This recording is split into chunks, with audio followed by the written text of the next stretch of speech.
California's coastline is disappearing before our eyes, and what's happening right now isn't just another storm season. It's a reset event that's fundamentally reshaping the Golden State's edge. Monster waves exceeding 40 feet are obliterating coastal defenses once thought impenetrable, while the land itself sinks beneath our feet at 10 millimeters per year. Over 1,500 people have already been displaced, billions in damage confirmed, but here's what scientists aren't telling you about what comes next. The footage is apocalyptic. Entire sections of Highway 1 have vanished into the Pacific. The Santa Cruz Wharf, gone in a single storm event.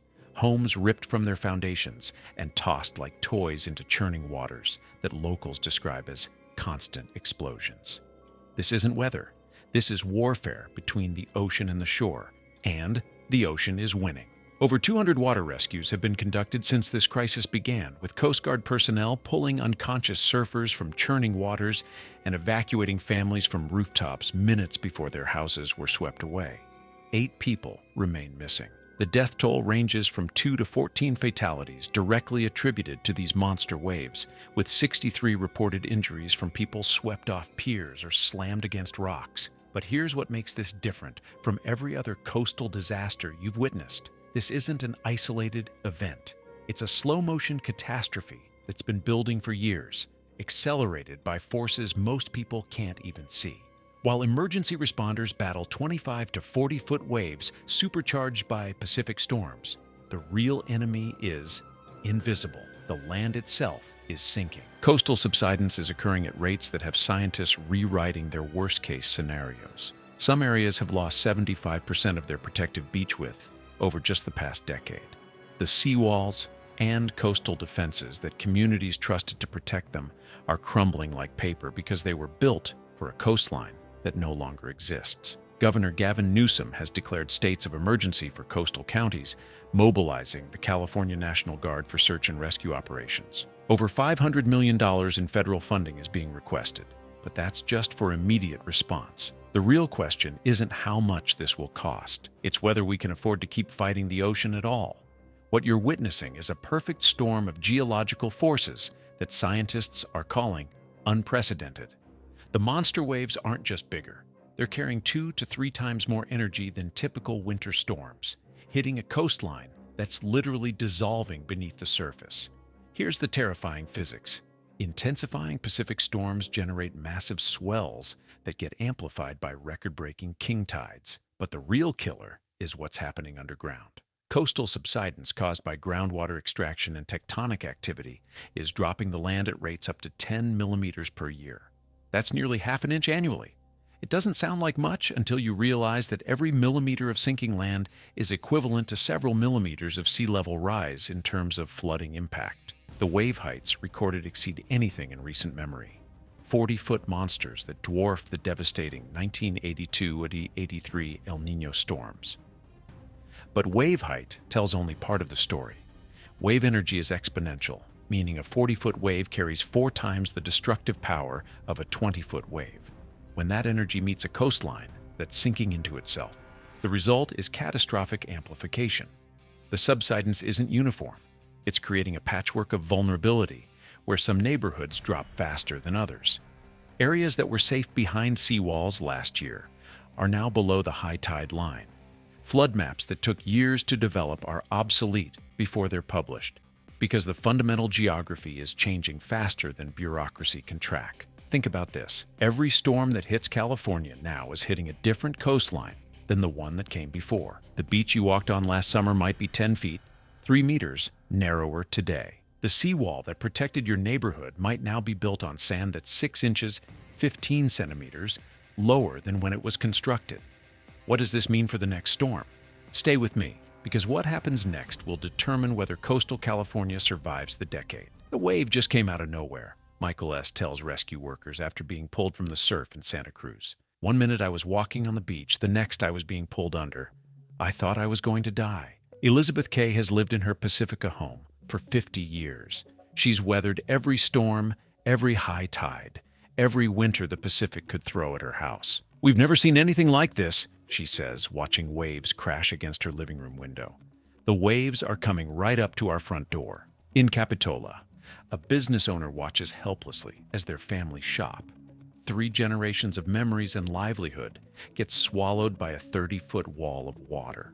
We've lost everything in minutes, they post on social media before evacuating. These aren't statistics. These are 3,500 displaced human beings whose entire lives have been upended by forces beyond their control. More than 1,000 residents have been temporarily evacuated from areas like Pacifica and Santa Barbara, crowding into emergency shelters inland while their homes either wash away or teeter on eroding cliffs. Maria Rodriguez stands in what used to be her backyard, now a gaping hole leading directly to the ocean. We've lost everything: our home, our business, our memories. It's all gone. She's one of dozens of homeowners whose properties have been deemed uninhabitable, not because of flood damage, but because the land underneath simply doesn't exist anymore. "I thought we were safe behind the seawall," a Pacifica resident tells reporters, but it crumbled like paper. This is the new reality for 37 million coastal residents at varying degrees of risk. The infrastructure they trusted, the flood insurance they purchased, the evacuation routes they planned, all obsolete. Robert Davis has lived on the coast his entire life. "I never thought I would see the day when the ocean would come crashing through our front door," he says. "Every storm feels like a gamble now. Will our house still be here tomorrow? The ocean is reclaiming its territory," Governor Newsom warns in his emergency declaration. We need to accept that and adapt accordingly. Dr. Jane Smith, a coastal geologist at the University of California, doesn't mince words. We are seeing unprecedented rates of coastal erosion in California. The combination of rising sea levels and extreme weather events is creating a perfect storm. But it's Dr. David Lee from the USGS who delivers the most chilling assessment. Existing flood maps are no longer accurate. We need to update them to reflect the reality of coastal subsidence and rising sea levels. Think about that. Flood maps that communities use for evacuation planning, insurance decisions, and building codes are based on geography that no longer exists.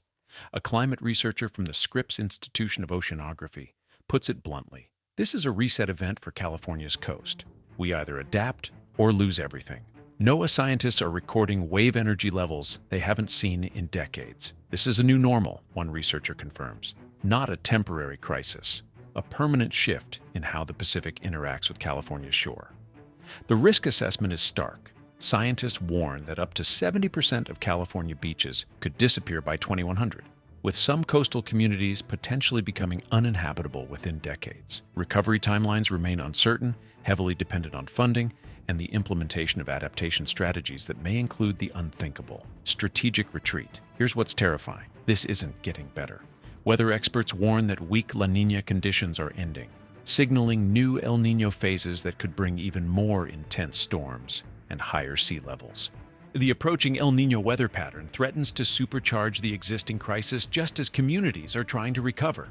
Every storm now hits a more vulnerable coastline than the one before. The subsidence isn't slowing, it's accelerating. Groundwater extraction continues, tectonic forces persist, and each wave that crashes removes more protective beach material that won't be naturally replaced in time for the next storm.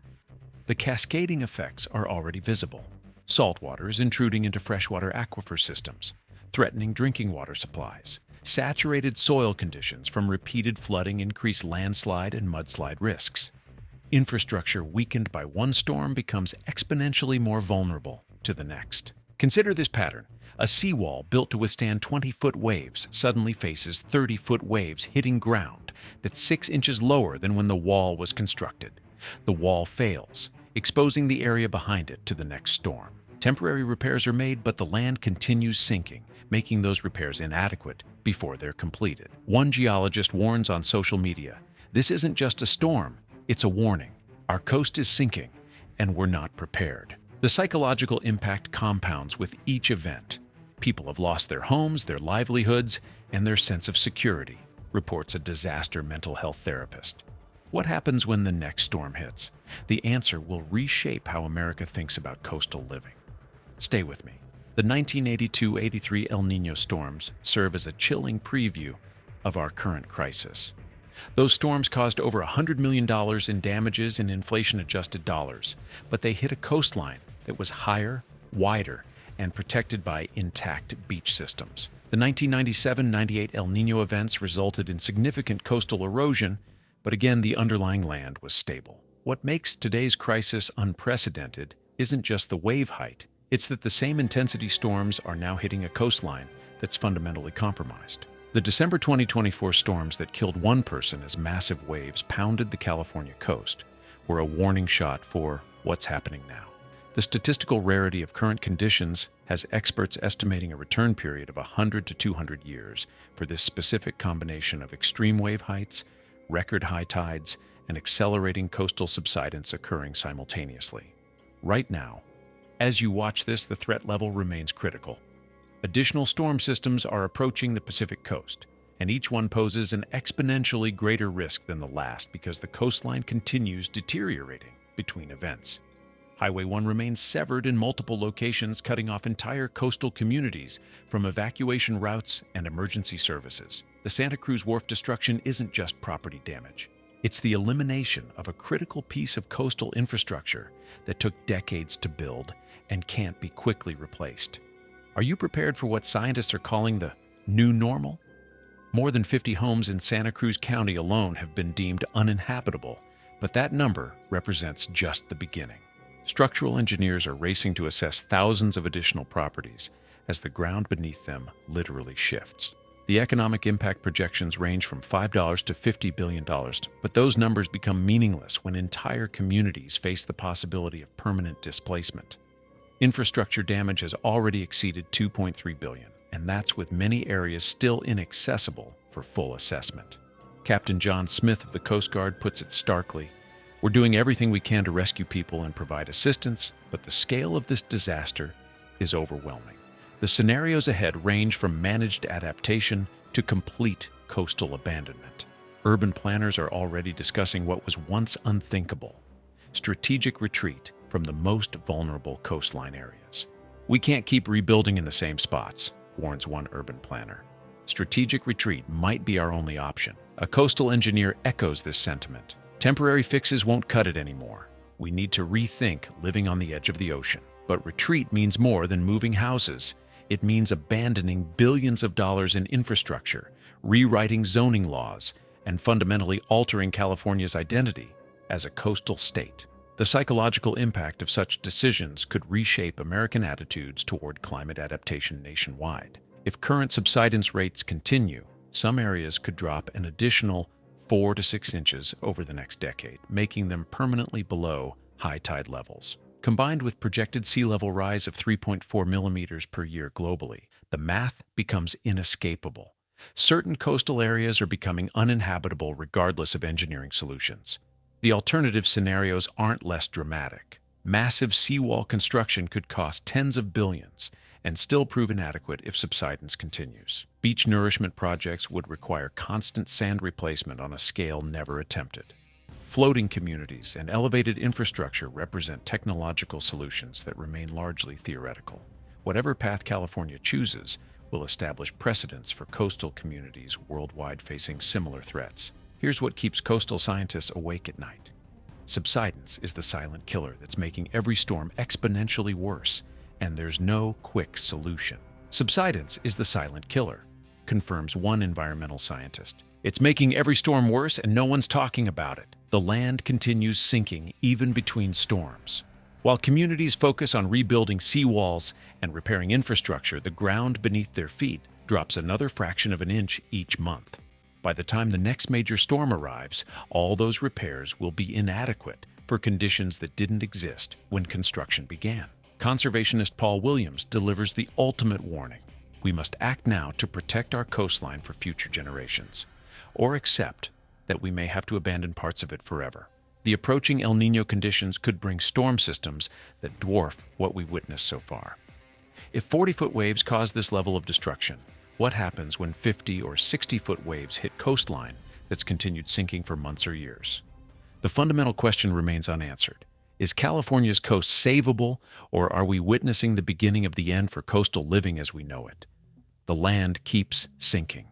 The storms keep intensifying, and time is running out for solutions.